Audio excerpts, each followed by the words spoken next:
जय सिया राम।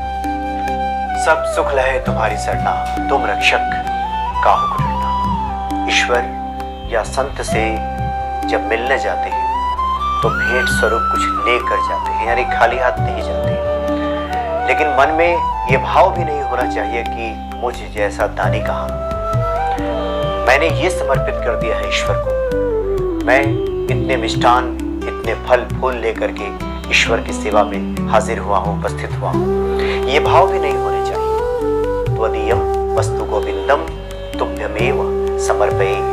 ये भाव होना चाहिए कि आप ही का दिया हुआ है और आप ही को हम समर्पित करते हैं। मेरा कुछ भी इसमें नहीं। हनुमान जी को जो कुछ भी हम भोग लगाते हैं, गुड़ चना का प्रसाद चढ़ाते हैं, फल फूल मिष्ठान जो कुछ भी अर्पित करते हैं, उसमें भाव यही होना चाहिए। बल्कि भक्त का भाव जब ये होता है कि वो तो अकिंचन है, तुच्छ भेंट ईश्वर को प्रस्तुत कर रहा है, उसके पास है कहाँ कि वो ईश्वर को भेंट कर सके। इस तरह के भाव जब आते हैं तो बहुत जल्द ईश्वर की कृपा हमें प्राप्त हो जाती है। बाबा नीम करोली जी महाराज का एक ऐसा ही अलौकिक प्रसंग है। एक बार की बात है, बाबा नीम करोली जी महाराज नैनीताल के बजरंग गढ़ में वहाँ पे उपस्थित थे, बजरंग गढ़ में ठहरे हुए थे। उनकी एक अनन्य भक्त पुष्पा शाह जी को पता चला कि बाबा जी वहाँ ठहरे हुए हैं। पुष्पा शाह जी की माली हालत ठीक नहीं थी, रुपए पैसे की दिक्कत भी रहती थी, लेकिन हृदय में प्रेम है किसी संत के प्रति, और सुन रखा था कि वो तो हनुमान जी के साक्षात अवतार ही है। तो अपनी सहेली चंपा जी के साथ वो बाबा के दर्शन के लिए पैदल ही निकल पड़ी। लेकिन उन्हें ध्यान आया कि संत से मिलने के लिए या ईश्वर के यहाँ जब हाजिरी लगाने जाए, उपस्थित होने जाए, तो खाली हाथ तो नहीं जाते, कुछ ले लेना चाहिए। पत्रम पुष्पम फलम तोयम, कुछ भी हो ले लेना चाहिए। तो उन्होंने अपने बटुए में देखा, पर्स में देखा, 2 आने, यानी ये उस समय की बात है, 70 के दशक की बात है, 2 आने सिर्फ मिला। एक संतरे की दुकान पे गई, संतरे वाले से कहा कि 2 आने के संतरे दे दो। तो एक बड़ा सा संतरा मिला, एक ही संतरा मिला, एक संतरा मिला। बड़ा संकोच हुआ उन्हें, पुष्पा शाह जी को, कि बाबा नीम करोली जी महाराज के तो इतने बड़े बड़े भक्त हैं, इतने लोग वहाँ पहुँचते हैं, भर भर टोकरियाँ फल लेकर के आते हैं, इतना कुछ उनके सामने लोग भेंट करते, और हमारा ये फल, ये तुच्छ, ये भेंट कैसे उन्हें हम अर्पित करेंगे। बड़ी शर्मिंदगी महसूस हुई भीतर से, वो बड़ी दुखी हुई कि इतना कुछ है भी नहीं कि वो अर्पित कर सके बाबा जी को। लेकिन भीतर का भाव तो है, रुपए पैसे नहीं है, लेकिन भीतर का भाव है। यही सोचते सोचते अपनी सहेली से बातचीत करते हुए बाबा जी के दर्शन के लिए गई। लेकिन जब पहुंची बजरंगगढ़ जहाँ बाबा ठहरे हुए थे, उसके पहले हनुमान जी का एक मंदिर था। उन्होंने सुन रखा था कि हनुमान जी के ही अवतार है बाबा नीम करोली जी महाराज। तो उन्होंने कहा सहेली से कि बाबा जी के सामने तो ये देने बड़ा संकोच होगा, एक संतरा ले जाकर हम लोग उन्हें देंगे तो बड़ा संकोच ये होगा, इतने सारे भक्तों की उपस्थिति वहां पे होगी, क्या करें। हनुमान जी के ही अवतार है बाबा जी, सब लोग कहते हैं, तो हम लोग ऐसा करते हैं कि हनुमान जी को ही दे देते हैं, हनुमान जी के सामने ही चढ़ा देंगे, इस भाव के साथ कि हमने बाबा जी को भेंट कर दिया है।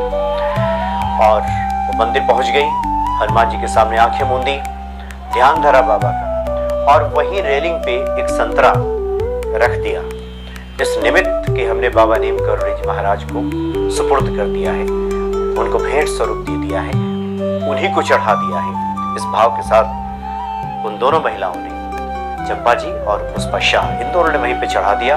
और फिर वहां से जैसे ही आगे निकलने लगी कि एक उनकी परिचित वहां पे मिल गई। परिचित का जो नाम है, ये नाम है उनका रजनी जी। रजनी जी दिख गई तो इन दोनों सखियों ने, सहेलियों ने पूछा कि बाबा जी कहाँ हैं। तो रजनी जी ने कहा कि बाबा जी वहाँ ठीक सामने वहाँ बैठे हुए हैं, और वहाँ जाओ, एक संतरा रखे हुए हैं वो प्रसाद स्वरूप देने के लिए।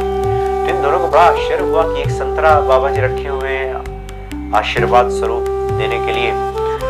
और उसके बाद जब पलट करके उन्होंने देखा तो जिस रेलिंग पे संतरा रखा था हनुमान जी के सामने, वो संतरा वहां दिखाई नहीं दिया। ये दोनों बाबा जी के पास गई, बाबा जी का आशीर्वाद लिया।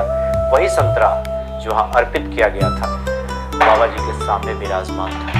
यानी बाबा जी ने, बाबा नीम करोली जी महाराज ने उस संतरे को स्वीकार कर लिया था और आशीर्वाद स्वरूप उसी संतरे को फिर उठा करके दे दिया। और साथ ही ये कहा कि तुम्हें शर्मिंदगी महसूस हो रही थी, तुम्हें शर्म आ रही थी ये संतरा मुझे देने में।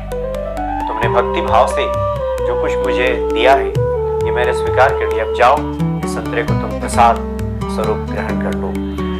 और बात ये आती है उसके बाद से जो अष्ट सिद्धि नौ निधि के दाता श्री हनुमान जी हैं, इस प्रकार से बाबा जी की जिस पर कृपा हो जाए उसका तो फिर सब ठीक हो जाता है, सब भला हो जाता है। उनके जीवन में भी काफी कुछ आमूल चूल परिवर्तन आया, चीजें बदल गई, स्थितियां परिस्थितियां सब बदल गई। और फिर एक जो बाबा जी के भक्तों के साथ होता है कि बाबा जी के भक्त कभी अभाव में नहीं रहते, उनके साथ भी ऐसा ही हुआ, तमाम तरह के अभाव दूर हो गए। तात्पर्य यह है कि जो लोग भी श्री हनुमान जी को भक्ति भाव से, संकोच के भाव से, मन में एक संकोच कि हम भला क्या दे सकते हैं श्री हनुमान जी को, जो सर्व समर्थ हैं, जो तीनों लोकों के स्वामी हैं, जो स्वयं अष्ट सिद्धि नौ निधि के दाता हैं, उन्हें हम भला क्या भेंट कर सकते हैं। इस भाव से अगर उन्हें कुछ भी अर्पित किया जाता है तो बड़े चाव से हनुमान जी उसे ग्रहण कर लेते हैं और फिर तो भक्तों के तमाम जो संकट विपदाएं हैं वो दूर हो जाती हैं। क्योंकि क्षण भर में हनुमान जी कृपा कर दें तो क्षण भर में चीजें बदल जाती हैं, स्थितियां परिस्थितियां सब बदल जाती हैं, सब अनुकूल हो जाता है।